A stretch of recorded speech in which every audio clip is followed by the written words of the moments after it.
السلام عليكم البنات، واش راكم ملاحين؟ الحمد لله يا ربي في نعمة، ربي يدومها عليا وعليكم. على بالي بلي طولت عليكم ما حطيت لكمش لي فيديو لي روتين. جيتكم اليوم بوصفة الفرميسال او الدويدة، كل منطقة واش تسميها. احنا نسموها هنايا الفرميسال. اليوم درتها بلا صوص وجمرتها الله الله.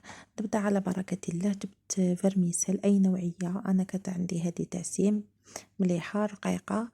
درت لها شوية زيت وحطيتها تفور فوق الماء يغلي، وجست باش ندوز حطيت اللحم تاعي وشوية زيت في الكوكوطة. حكمت البصل والثوم ريحتهم بالروب ولا تقدري تسكرفجيهم. زدت درتهم مع اللحم وحطيتهم يتقلاو على نار هادية.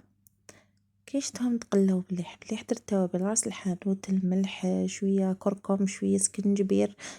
اذا تحبي الحار ديري الحار. ودرت الملح وخليتهم يتقلاو. زدت ضفت طماطم معلبة ومرقت بالماء سخون. غلقت الكوكوط وخليت اللحم تاعي يطيب. لقيت الفرميسل هنا فارت، شمختها بالماء. انا هنا راني حافظه الكيله، شمختها على خطره. واذا نتيا تخافي تتعجل لك ولا شمخيها بشويه، كي تنشف زيدي شمخيها حتى تلقايها تشمخت مليح.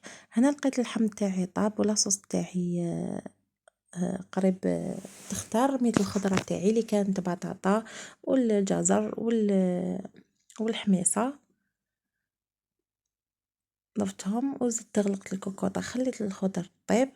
بعد ما طابت صفيت اللحم والخضرة والحميصة، وشوفي المرقة الله الله جات خاطرة وبنينة ما شاء الله. هنا بعد ما لقيتها شربت عاودت رجعتها فارت،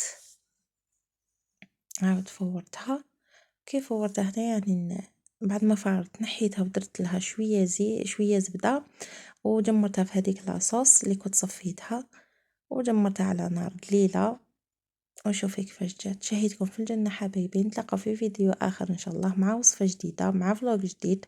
نتمنى إن شاء الله الفيديو هذا يعجبكم. ما تنسونيش بلايك واشتراك وكومنتار حلو. سلام.